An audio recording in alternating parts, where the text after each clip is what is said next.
इस वीडियो में periodic table के नोट्स एंड डीपीपीस हैं। पीरियोडिक टेबल मतलब क्लासिफिकेशन ऑफ एलिमेंट होता है। एलिमेंट को अलग अलग क्लासिफिकेशन मतलब डाइवर्सिटी पढ़ाता, डाइवर्सिफाई करना एलिमेंट को। सबसे पहले किन्ने कोशिश की थी, डोवेरिन ट्रायल ने, मतलब ये कर नहीं पाए थे, किन्ने एवरेज लगा रहा था, एवरेज लगा कर देखा था 2 का एवरेज, पर तो इनके सारे नहीं बैठ पाए थे फिट, मतलब पहला और लास्ट वाले का एवरेज कर दो वो बराबर आ जाएगा दूसरे वाले के, पर ये सारे नहीं, कुछ ही एलिमेंट बैठ पाए थे। उसके बाद न्यूलैंड्स ऑक्टेवन्स आए, इनने भी कोशिश की थी परंतु ये भी नहीं कर पाए थे, इनके भी लिमिटेशन थे। नोबल गैस को नहीं बता पाए थे, कैल्शियम के लिए ये अलग नहीं बताया था। ये एटॉमिक मास ले रहे थे सब लोग। और मैंडेविल्स पीरियोडिक टेबल इन्होंने बनाई थी, ये भी नहीं कर पाए थे। ये भी एटॉमिक मास ले रहे थे सब लोग। ये हेलोजन को नहीं बता पाए थे, हाइड्रोजन के हेलोजन भी बनते हैं उनको भी नहीं बता पाए थे। उसके बाद पीरियोडिक इन्होंने एक काम जरूर कर दिया था, इन्होंने बता दिया था कि जो एक के बैरून मतलब बैरून के बाद नीचे स्कैंडियम की पोजीशन बता दी थी, तो डिस्कवर नहीं होता उसी से पहले बता दी थी कि एक के बैरून मतलब बैरून के एक छोड़कर आएगा, मतलब एल्यूमिनियम के छोड़कर आएगा स्कैंडियम नीचे। उसके बाद उन्होंने एक के एल्यूमिनियम के बाद बता दिया था एक आएगा स्कैंडियम को छोड़कर गैलीलियम। इन्होंने ऐसे ही किसको, सिलिकॉन को बता दिया था, नहीं ऐसे गैलीलियम को बता दिया था ए के, सिलिकॉन के एक छोड़ के आएगा, टिन को छोड़ के। ऐसी एटॉमिक मास मॉसिल इनने सही ट्रॉफी दी थी, इसी को एक्सपर्ट की जाती है। एटॉमिक नंबर पर बताया था इन्होंने, atomic number classification on the basis of element. Atomic number पर नीचे आते ग्रुप होते हैं, साइड में पीरियड होते हैं। एलिमेंट्स नेम सिंबल है, एटॉमिक नंबर, ईयर ऑफ कब डिस्कवरी की थी, नेम आफ्टर ओरिजिन, ओरिजिन कहाँ से हुआ है इनका, नेम का, बस ये देखना इंपॉर्टेंट है, ये बहुत इंपॉर्टेंट है, ये बहुत इंपॉर्टेंट है। पहले हाइड्रोजन होता है, नीचे आते लिथियम, सोडियम, पोटेशियम, नीचे जाएंगे तो मतलब न्यूक्लियस का साइज बढ़ रहा है। पहले 1 था, फिर 2 हो गया, 3 हो गया, 4 हो गया, न्यूक्लियस का साइज बढ़ रहा है, रेडियस बढ़ता जा रहा है, मतलब स्टार्ट में जाते हैं तो रेडियस कम होता जाता है, क्योंकि जो प्रोटॉन है उसकी एनर्जी ज़्यादा होती है, वो ऐसे लगता है। पहले एक इलेक्ट्रॉन को खींचा था, फिर 2 इलेक्ट्रॉन आ गए तो प्रोटॉन 4 हो गए, तो 4 इलेक्ट्रॉन, प्रोटॉन का वजन ही वैसे ज़्यादा होता है, प्रोटॉन एकदम से खींचता है। ये क्वेश्चन है।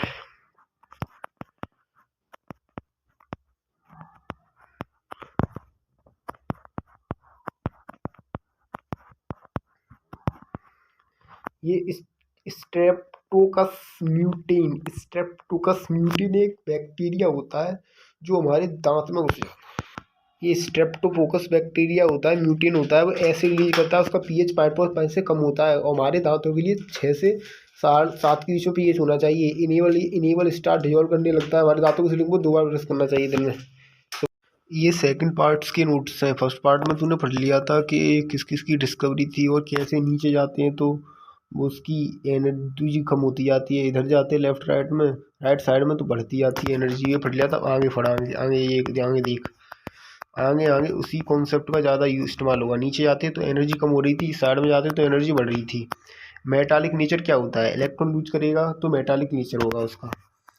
इधर इलेक्ट्रॉन लूज कर दिया तो मेटल बन गया मेटल, और इलेक्ट्रॉन गेन कर दिया तो नॉन मेटल हो गया। इधर नीचे जाएंगे मेटालिक नेचर, नीचे जाएंगे तो लूज ही तो कर रहा है, बढ़ेगा मेटालिक नेचर। अगर लेफ्ट में जाएंगे तो चिपक रहा है, कम हो रहा है, तो मेटालिक नेचर क्या होगा, कम होगा।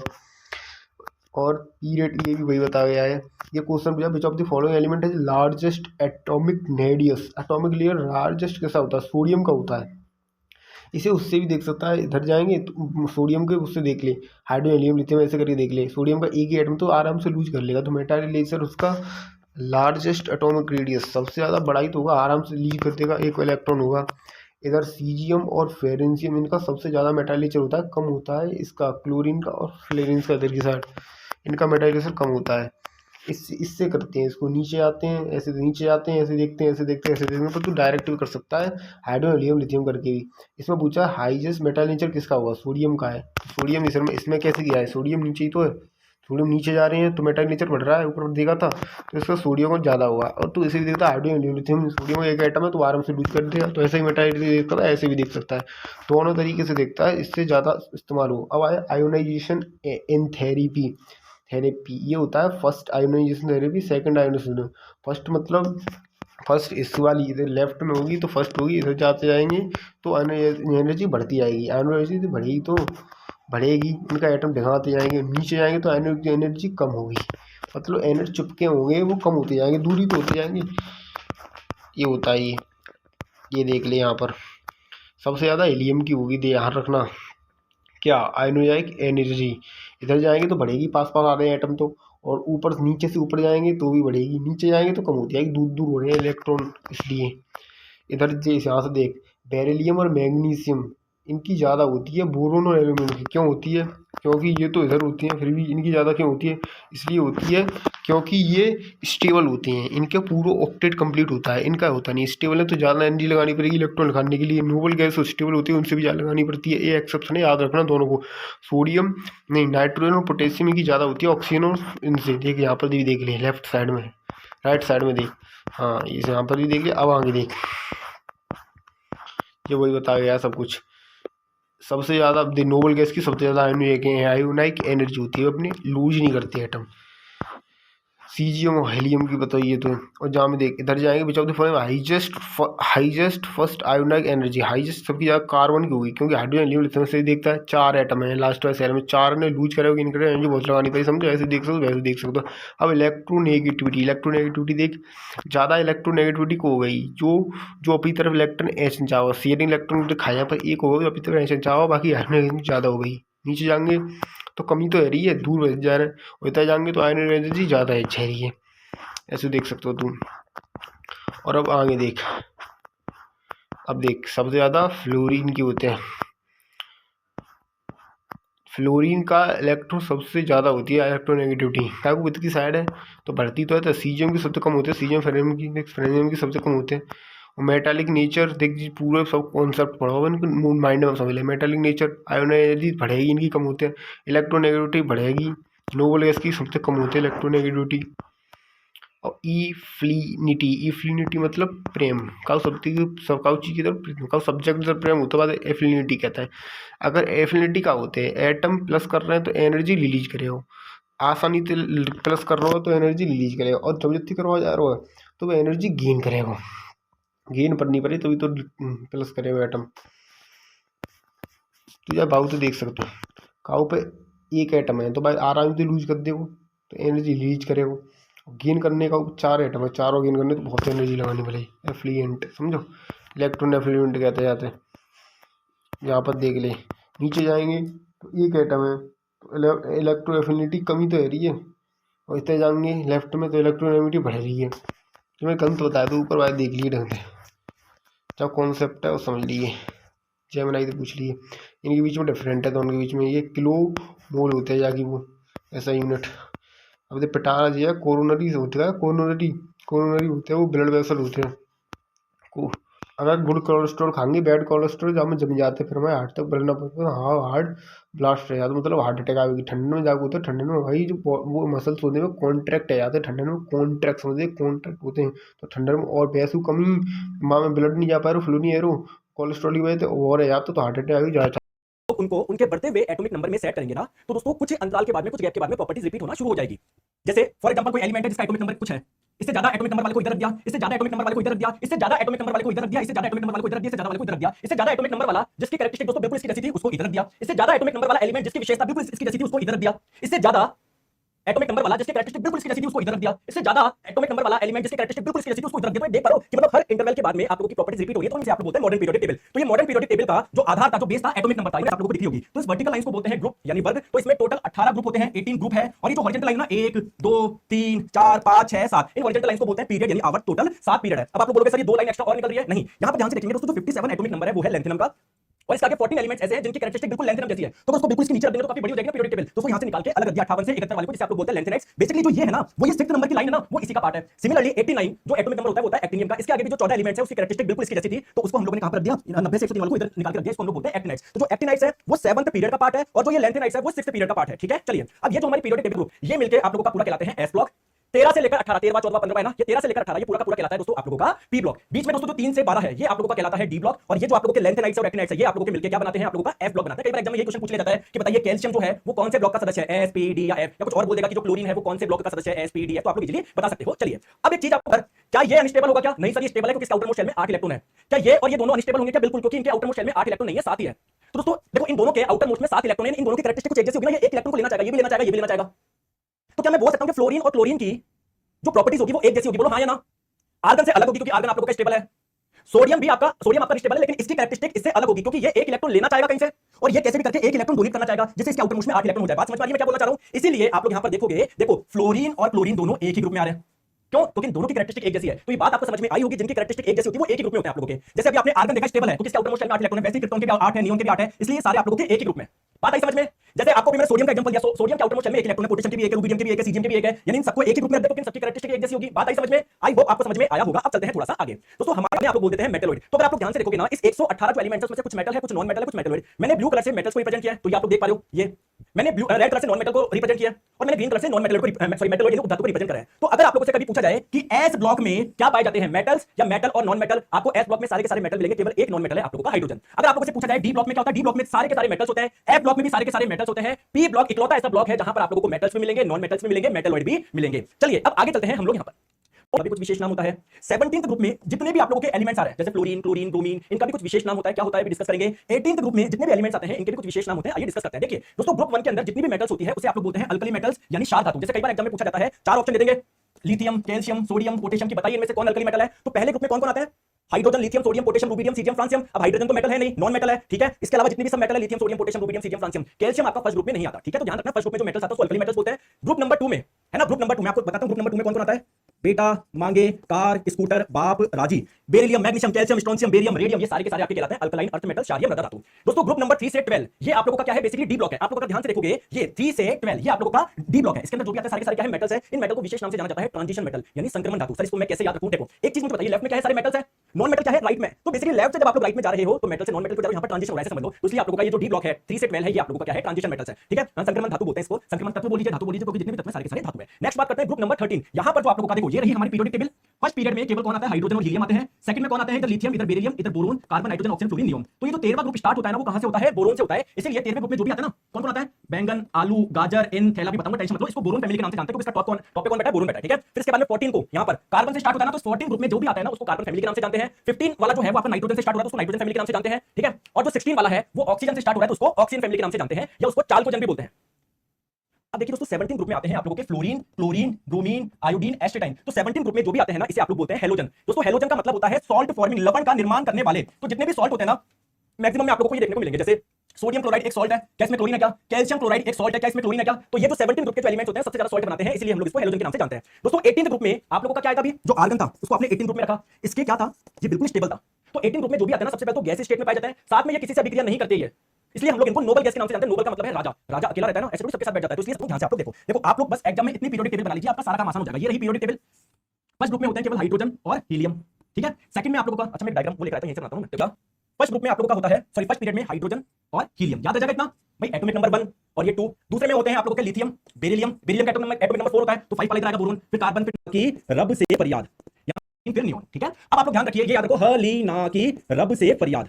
यहां पर हो जाएगा बेटा, मांगे, कार, स्कूटर, बाप, राजी, ठीक है। रब से फरियाद, यहां पर हो जाएगा बेटा, मांगे, कार, स्कूटर, बाप, राजी, ठीक है। ऐसे भर लोगे। यहां पर आपको हो जाएगा बैंगन, आलू, गाजर, इन, थैला, ठीक है। बता दूंगा, काशी गए शंभू प्रभु, नेपाल, पाकिस्तान, और ना की क्लोरीन, फिर नियोन, ठीक है। अब आप लोग ध्यान रखिए, ये याद रखो, हलीना की रब से फरियाद। यहां पर हो जाएगा बेटा, मांगे, कार, स्कूटर, बाप, राजी, ठीक है। ऐसे भर लोगे।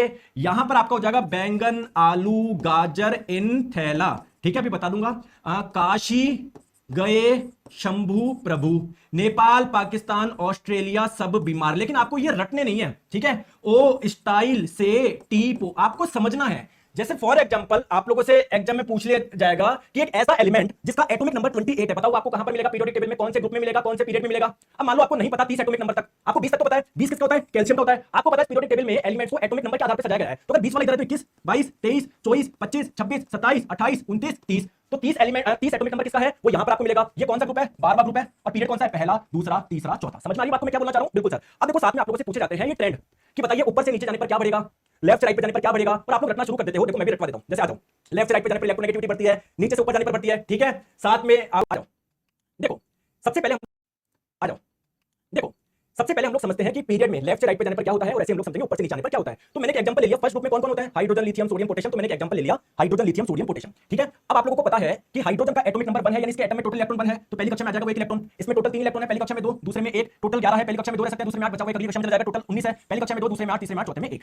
अब ध्यान से देखिए, इसके एटम में केवल 1 कक्षा है, इसमें 2 कक्षा है, इसमें 3 कक्षा है, इसमें 4 कक्षा है, 1 2 3 4। अच्छा मुझे बताइए ऊपर से नीचे आने पर एटम का रेडियस बढ़ेगा या नहीं बढ़ेगा, बताओ सर। ये इसमें 3 कक्षा है, इसमें 4 कक्षा है, तो ऊपर से नीचे आने पर एटम की रेडियस बढ़ेगी, बताओ रटने की जरूरत है क्या? नहीं है। सिमिलरली टोटल प्रोटॉन कितने हैं? 1 है।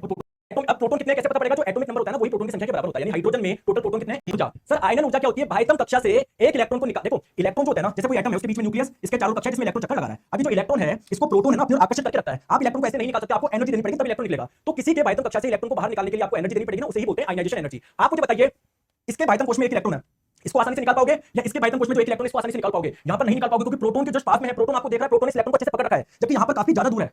तो प्रोटॉन इसको उतना ज्यादा आकर्षित नहीं कर रहा। आप थोड़ी सी एनर्जी दोगे तो बाहर आ जाएगा। ये मेटल्स होते हैं ना, वो इलेक्ट्रॉन आसानी से डोनेट कर देगा या आसानी से इसका इलेक्ट्रॉन निकल जाएगा, क्योंकि प्रोटॉन इलेक्ट्रॉन के बीच की दूरी ज्यादा अट्रैक्शन नहीं है, तो आसानी से निकल जाएगा। तो जो जितनी आसानी से इलेक्ट्रॉन डोनेट करेगा वो उतना अच्छा मेटल होगा। तो ऊपर से नीचे आने पर मेटालिक कैरेक्टर बढ़ेंगे या कम होंगे? सर ऊपर से नीचे आने पर मेटालिक कैरेक्टर निकालना चाह रहे हो तो आपको उसको एनर्जी देनी पड़ेगी। वो भाई तुम आप लोग इलेक्ट्रॉन एफिनिटी, इलेक्ट्रॉन बंधुता। दोस्तों आपको पता है अगर किसी के भाई तुम आप लोग इलेक्ट्रॉन निकालना चाह रहे हो तो आपको उसको एनर्जी देनी पड़ेगी, वो एनर्जी एब्जॉर्ब करेगा। अब जस्ट इसका उल्टा, जब आप लोग किसी में इलेक्ट्रॉन जोड़ते हो ना तो यहां पर एनर्जी रिलीज होगी।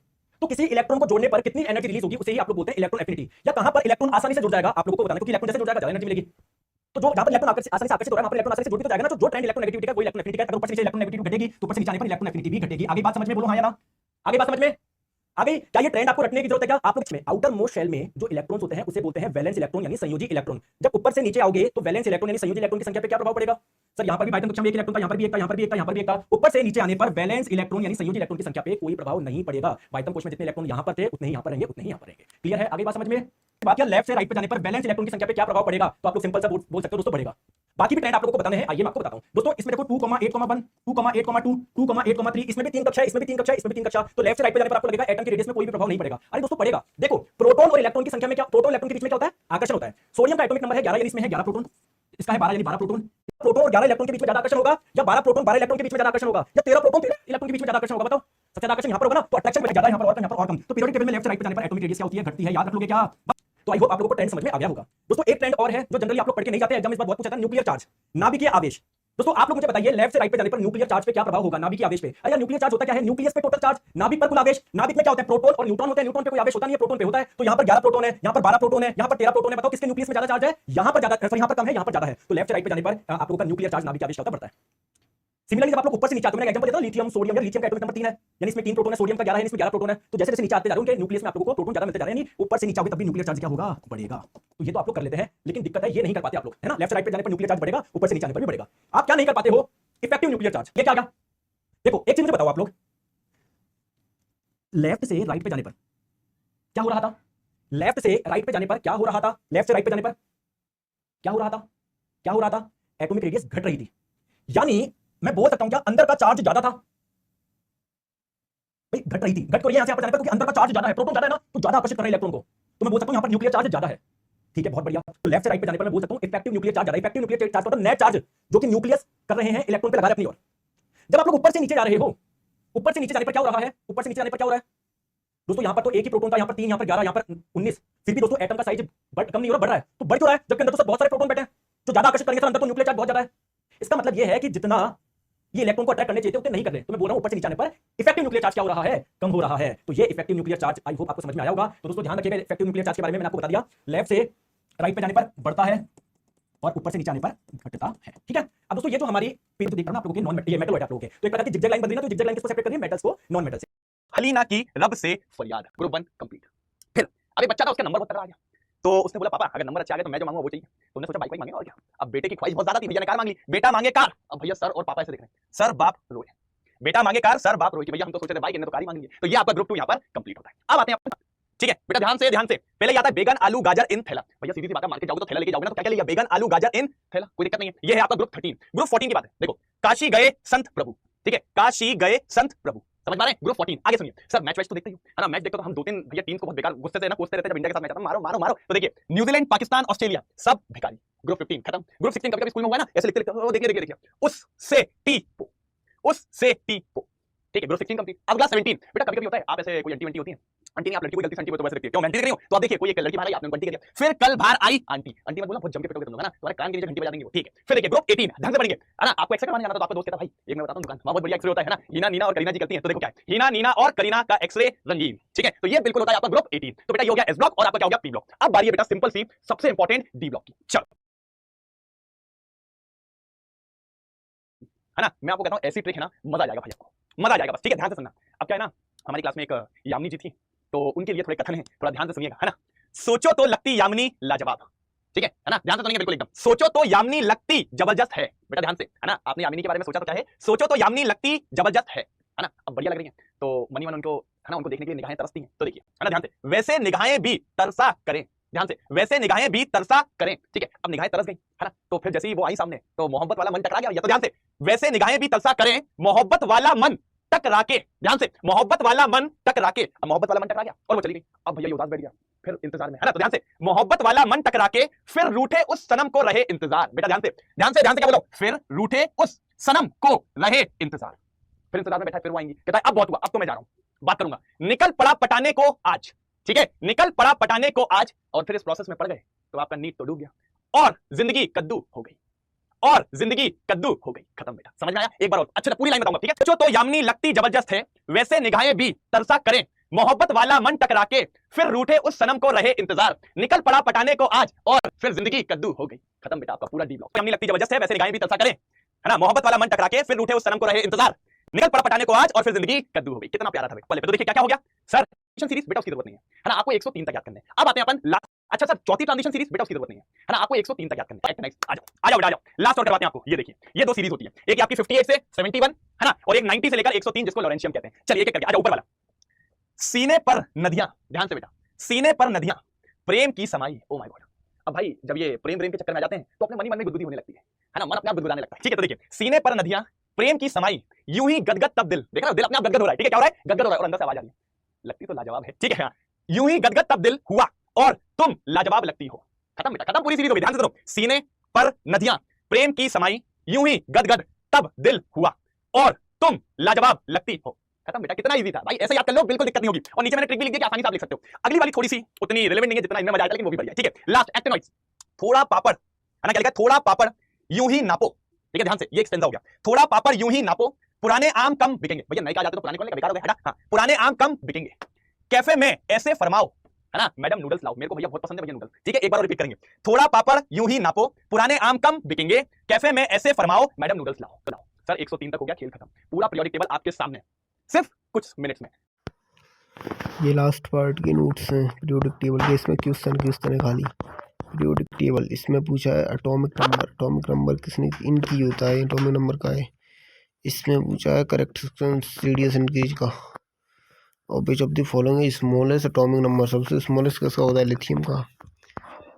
नीना मांगे रीना की रव से परिहात, देखा ही वहां से चेक कर लेना, ये थी।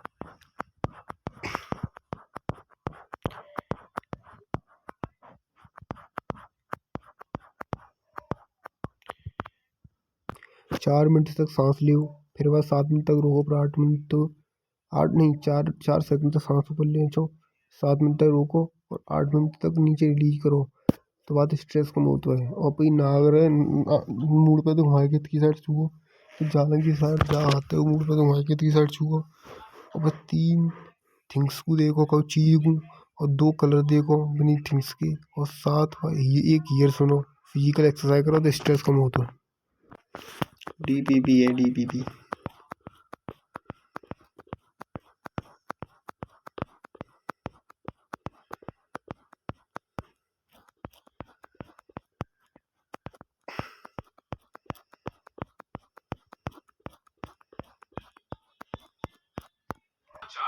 ए का राइट आंसर ए है, बी का राइट आंसर सी है, सी नहीं बी है, बी राइट आंसर है, एटॉमिक क्वांटम एलिमेंट था।